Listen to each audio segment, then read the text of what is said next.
കാർഷിക വാർത്തകൾ. നാളികേരോൽപ്പന്ന വിപണി മുന്നേറ്റത്തിൽ. ഏലം വിപണിയിൽ വാങ്ങലുകാർ സജീവം. മൺസൂണിൽ പ്രതീക്ഷ വെച്ച് റബ്ബർ കർഷകർ. നാളികേരോൽപ്പന്ന വിപണി മുന്നേറുകയാണ്. കൊച്ചിയിൽ വെളിച്ചെണ്ണ വില ക്വിന്റലിന് 200 രൂപ വർദ്ധിച്ച് സർവ്വകാല റെക്കോർഡായ 27,600 രൂപയിൽ ഇടപാടുകൾ നടന്നു. ഉൽപ്പാദകരും സ്റ്റോക്കിസ്റ്റുകളും കൊപ്ര വിപണിയുടെ അടുത്ത ചുവടുവയ്പ്പിനെ ഉറ്റുനോക്കുകയാണ്. ബക്രീദിന് മുന്നോടിയായി നിരക്ക് ഇനിയും ഉയരുമെന്ന പ്രതീക്ഷയിലാണ് കാർഷിക കേരളം. കൊച്ചിയിൽ കൊപ്ര വില ക്വിന്റലിന് 18,400 രൂപയാണ്. തമിഴ്നാട്ടിലും ഇതേ നിരക്കിലാണ് കൊപ്രയുടെ ഇടപാടുകൾ നടന്നത്. ഏലത്തിന് വിപണിയുടെ എല്ലാ മേഖലകളിൽ നിന്നും വാങ്ങലുകാരുണ്ട്. കർഷകർ അടുത്ത സീസൺ മുന്നിൽ കണ്ട് സ്റ്റോക്ക് വിറ്റുമാറാനുള്ള നീക്കത്തിലാണ്. ബക്രീദ് അടുത്തതിനാൽ പരമാവധി വേഗത്തിൽ ചരക്ക് സംഭരിച്ച് കയറ്റുമതി നടത്താൻ ഇടപാടുകാരും രംഗത്തുണ്ട്. ഇടുക്കിയിൽ നടന്ന ലേലത്തിന് വന്ന 39,567 കിലോ ചരക്കിൽ 38,717 കിലോയും വിറ്റഴിഞ്ഞു. മികച്ച ഇനങ്ങൾ കിലോ 2,650 രൂപയിലും ശരാശരി ഇനങ്ങൾ 2,214 രൂപയിലും കൈമാറി. അനുകൂല കാലാവസ്ഥ കണക്കിലെടുത്താൽ അടുത്ത സീസണിൽ വിളവ് ഉയരുമെന്ന പ്രതീക്ഷയിലാണ് ഉൽപ്പാദകർ. മൺസൂൺ മേഘങ്ങളുടെ വരവിനെ ഉറ്റുനോക്കുകയാണ് റബ്ബർ കർഷകർ. മുഖ്യ വിപണികളിൽ ലഭ്യത കുറഞ്ഞതിനാൽ വ്യവസായികളിൽ നിന്നുള്ള വാങ്ങൽ താൽപര്യത്തിൽ 4ാം ഗ്രേഡ് ഷീറ്റ് കിലോ 198 രൂപയായി ഉയർന്നു. ഒട്ടുപാൽ കിലോ 130ലേക്ക് കയറി. രാജ്യാന്തര റബ്ബർ വിപണി ഇടപാടുകളുടെ തുടക്കം മുതൽ നേട്ടത്തിലായിരുന്നു. അവധി വ്യാപാരത്തിലെ ശക്തമായ വാങ്ങൽ താൽപര്യം റെഡി വിപണിയായ ബാങ്കോങ്ങിൽ ഷീറ്റ് വില കിലോ 201 രൂപയായി ഉയർത്തി. ചൈനീസ് ടയർ വ്യവസായികൾ റബ്ബർ സംഭരണത്തിന് ഉത്സാഹിക്കുമെന്ന നിഗമനത്തിലാണ് റബ്ബർ അവധി വ്യാപാര രംഗം. News desk MyFin TV. കുരുമുളകിന്റെ ഇറക്കുമതി നിയന്ത്രിക്കുന്നതിന് തീരുവ ഇളവ് സംബന്ധിച്ച് വീണ്ടും ചർച്ച നടത്തണമെന്ന ആവശ്യം ശക്തം. കുരുമുളക് ഇറക്കുമതി അതിവേഗത്തിൽ ഉയരുന്ന സാഹചര്യത്തിലാണിത്. ആഭ്യന്തര കർഷകരെ സംരക്ഷിക്കുന്നതിനായി സുഗന്ധവ്യഞ്ജനങ്ങളുടെ കുറഞ്ഞ ഇറക്കുമതി തീരുവ നിശ്ചയിക്കുന്നതുൾപ്പെടെയുള്ള നടപടികൾ സ്വീകരിക്കണമെന്ന ആവശ്യമാണ് വ്യാപാരികൾ മുന്നോട്ട് വയ്ക്കുന്നത്. ആഭ്യന്തര വിപണി നിരക്കിനേക്കാൾ കുറഞ്ഞ ഇറക്കുമതി വില നിശ്ചയിക്കുക, ന്യായമായ വ്യാപാര രീതികൾ ഉറപ്പാക്കുന്നതിന് നിരീക്ഷണ സംവിധാനങ്ങൾ ശക്തിപ്പെടുത്തുക, ആഗോള വിപണികളിൽ ഇന്ത്യൻ കുരുമുളകിനുള്ള വിപണി പ്രവേശനം മെച്ചപ്പെടുത്തുക, ഉയർന്ന നിലവാരമുള്ള ആഭ്യന്തര ഉൽപാദനത്തിന് പ്രോത്സാഹനങ്ങൾ നൽകുക എന്നിവയാണ് കർഷകരുടെ ആവശ്യങ്ങൾ.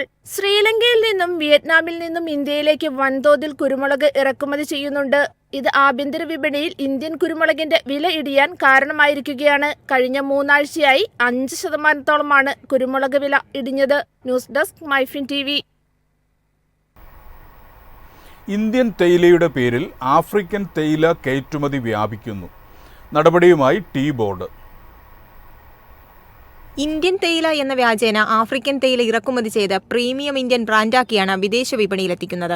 വിദേശ വിപണിയിൽ ഇന്ത്യൻ തേയിലയുടെ ഡിമാൻഡ് മുൻനിർത്തിയാണ് ഈ നീക്കം. കുറഞ്ഞ നിരക്കിലാണ് കയറ്റുമതിക്കാർ ആഫ്രിക്കൻ തേയില ഇറക്കുമതി ചെയ്യുന്നത്. ഇവയ്ക്ക് ഗുണനിലവാരം തീരെ കുറവാണ്. നിലവിൽ ഇത്തരം കയറ്റുമതിക്കാർക്ക് ടീ ബോർഡ് കാരണം കാണിക്കൽ നോട്ടീസ് അയച്ചിട്ടുണ്ട്. മറുപടി തൃപ്തികരമല്ലെങ്കിൽ ഇവരുടെ കയറ്റുമതി ലൈസൻസ് റദ്ദാക്കും. 2005 തേയില വിതരണ നിയന്ത്രണ ഉത്തരവനുസരിച്ച് പുറത്തുനിന്നെത്തിക്കുന്ന തേയില മൾട്ടി ഒറിജിൻ എന്ന ലേബലിൽ മാത്രമേ കയറ്റി അയക്കാവൂ. ഇതിന് ഇന്ത്യ എന്ന ലേബൽ ഉപയോഗിക്കാൻ പാടില്ല. എന്നാൽ ചില സ്ഥാപനങ്ങൾ കുറഞ്ഞ തീരുവയിൽ അഡ്വാൻസ്ഡ് ലൈസൻസിൽ വില കുറഞ്ഞ ആഫ്രിക്കൻ തേയില എത്തിക്കുന്നതായി കണ്ടെത്തിയിട്ടുണ്ട്. കെനിയയിൽ നിന്നാണ് കൂടുതലും ഇറക്കുമതി. ലോകത്തിലെ തന്നെ ഏറ്റവും മികച്ച തേയില ഉൽപ്പാദിപ്പിക്കുന്നത് ഇന്ത്യയിലാണ്. അതിനാൽ വിദേശ രാജ്യങ്ങൾ ആവശ്യക്കാരും കൂടുതലാണ്. News desk MyFin TV. കഴിഞ്ഞ സാമ്പത്തിക വർഷത്തിൽ രാജ്യത്തെ ഭക്ഷ്യധാന്യ ഉൽപ്പാദനത്തിൽ 106 ലക്ഷം ടൺ വർധന. രാജ്യത്തെ ലോകത്തിൻ്റെ ഭക്ഷ്യശേഖരമാക്കുക എന്നതാണ് ലക്ഷ്യമെന്ന് കേന്ദ്രമന്ത്രി. 2024-25 സാമ്പത്തിക വർഷത്തിൽ ഇന്ത്യയുടെ മൊത്തം ഭക്ഷ്യധാന്യ ഉൽപ്പാദനം 106 ലക്ഷം ടണ്ണിലധികം വർദ്ധിച്ച് 1,663.91 ലക്ഷം ടണ്ണിലെത്തി. ഇന്ത്യയെ ലോകത്തിന്റെ ഭക്ഷ്യശേഖരമാക്കുക എന്നതാണ് കേന്ദ്ര സർക്കാർ ലക്ഷ്യമിടുന്നതെന്ന് കേന്ദ്ര കൃഷിമന്ത്രി ശിവരാജ് സിംഗ് ചൌഹാൻ പറഞ്ഞു. നമ്മുടെ ഭക്ഷ്യധാന്യ ഉൽപ്പാദനം വർദ്ധിച്ചുകൊണ്ടിരിക്കുകയാണ്. രാജ്യത്തിന്റെ ആവശ്യങ്ങൾ നിറവേറ്റാനും മറ്റു രാജ്യങ്ങളെ സഹായിക്കാനും ഇന്ത്യ ആഗ്രഹിക്കുന്നതായി മന്ത്രി വ്യക്തമാക്കി. 2023-24 മൊത്തം ഭക്ഷ്യധാന്യ ഉൽപ്പാദനം ഏകദേശം 1,557.6 ലക്ഷമായിരുന്നു. 2023-24 റാബിയുടെ ഉൽപ്പാദനം 1,600.06 ലക്ഷം ടണ്ണായിരുന്നു. ഇപ്പോൾ അത് 1,645.27 ലക്ഷം ടണ്ണായി മാറിയിരിക്കുന്നതായി മന്ത്രി പറഞ്ഞു. കാർഷിക ഉൽപ്പാദനം വർദ്ധിപ്പിക്കുന്നതിനാണ് രാജ്യം ഊന്നൽ നൽകുന്നത്. News desk MyFin TV. തരിശുപാടങ്ങളിൽ വളർത്തുന്ന വനാമി ചെമ്മീൻ കൃഷി വ്യാപകമാകുന്നു. കയറ്റുമതിയിൽ കേരളം 1ാം സ്ഥാനത്തെത്തുമെന്ന് വ്യവസായികൾ.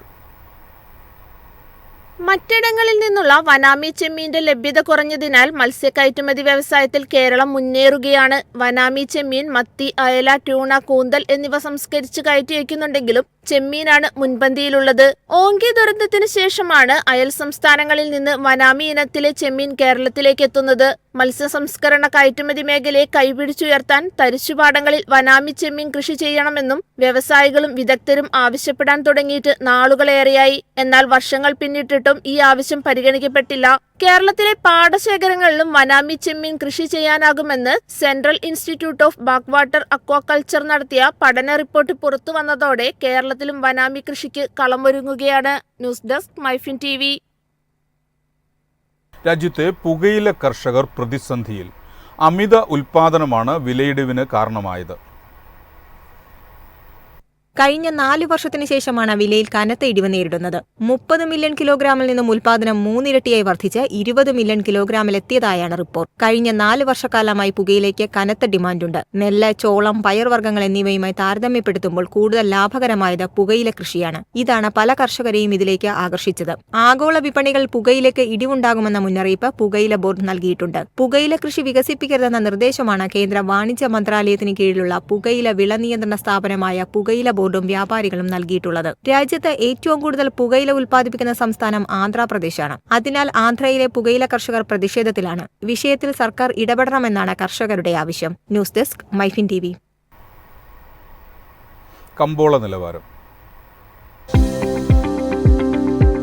ഇന്നത്തെ കമ്പോള നിലവാരം: RSS 4 196, RSS 5 193, ലാറ്റക്സ് 143, ജാതിക്ക 350, ജാതിപത്രി 1800 മുതൽ 2000 വരെ, ഗ്രാമ്പു 950, അടയ്ക്ക 255, കാപ്പിക്കുരു 260, കൊക്കോ പരിപ്പ് 360, കുരുമുളക് ഗാർബിൾ 70,600, കുരുമുളക് അൺഗാർബിൾ 68,600, ഏലക്ക 2000 മുതൽ 2100 വരെ, വെളിച്ചെണ്ണ 27,400, കൊപ്ര 19,200, ചുക്ക് 22,500.